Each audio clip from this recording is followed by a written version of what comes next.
Bang, Paul akhirnya bicara juga di beberapa podcast, Bang. Dia menyebut bahwa di sidang itu bukti saksi dan lain-lain tidak menyebutkan adanya dugaan perselingkuhan. Abang sendiri gimana?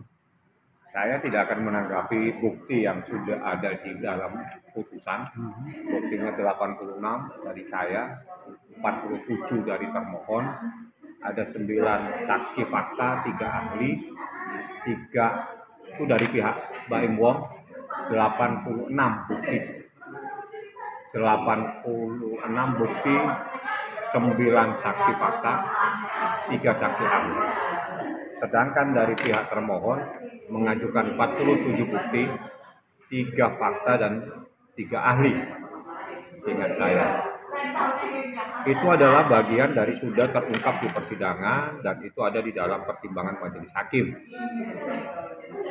Pertimbangan majelis hakim terbukti adanya nuyus. Nuyus itu adalah sesuatu yang kalau diterjemahkan dalam bahasa Indonesia itu adalah seseorang yang durhaka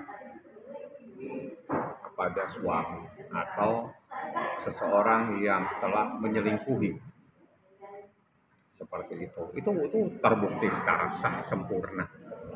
Jadi saya kalau membantah itu sudah tidak pada tempatnya, karena bantahan itu sebetulnya pada saat saya mengajukan bukti gitu. Ini sudah diputuskan dan sudah dinyatakan terbukti ada news, seperti itu. Jadi ya sah-sah saja dia bantah, tapi kan bantahan itu kan sudah tidak ada gunanya karena sudah diputuskan oleh pengadilan tingkat pertama sampai hari ini menyatakan bahwa terbukti adanya nuyus atau ada perselingkuhan atau terbukti adanya istri yang durhaka kepada suami, seperti itu.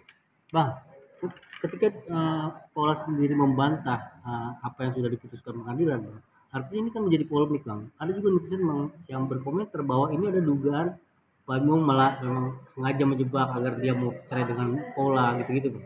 Saya nggak nanggapi karena saya harus fokus kepada putusan, Hmm. tidak akan menanggapi di luar putusan. Kalau putusannya secara sempurna diterjemahkan, dipertimbangkan, mohon maaf bukan diterjemahkan, dipertimbangkan, pertimbangan majelis hakim terbukti adanya nuyus. Nuyus itu istri yang durhaka kepada suami, istri yang durhaka, istri yang membangkang bahasanya. Jadi saya tidak akan menanggapi di luar apa yang sudah ada karena putusan itulah yang jadi pedoman saat ini.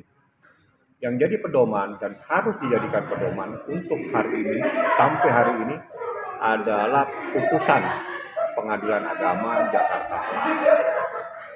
Bang, banyak juga yang mengatakan ya, mungkin pakar hukum, hakim itu jubir bicara pengadilan itu mengatakan bahwa istri yang durhaka yang dia bilang dengan nus itu tidak pantas karena ini masih bergulir adanya banding, Bang. Kalau menurut abang gimana?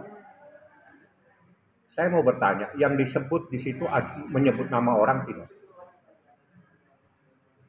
Kan tidak ada nama seseorang. Kenapa harus panik semua? Kan yang disebut pemohon termohon. Pemohon termohon dalam perkara yang ada di Pengadilan Agama Jakarta Selatan itu hampir 5.000. Termohon, pemohon, termohon, pemohon. Kenapa hanya satu orang yang panik, yang keributan dia? Nggak usah. Kenapa itu? Oh itu saya. Kan termohon pemohon. Jumlah termohon-permohon di perkara Jakarta Selatan itu ribuan. Ini aja perkaranya 34.000 atau 3.400, mohon maaf. 3.400 sekian seingat saya. Itu adalah pendaftaran perkara di Oktober tahun 2024.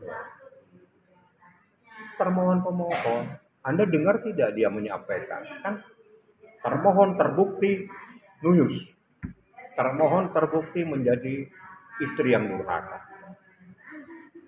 Termohon dan pemohon, gitu. Artinya di situ jubir tidak menyebutkan nama ya, Bang. Tidak, coba dengerin. Meskipun ada pertanyaan wartawan menyebut nama, Bang. Jubirnya bilang termohon pemohon. Hmm. yang menjadi yang harus kita pertanyakan, apakah mempunyai hak untuk menyampaikan? Ada ya. Ya. Karena dia jubir sebagai Tunggu ibu-ibu ini.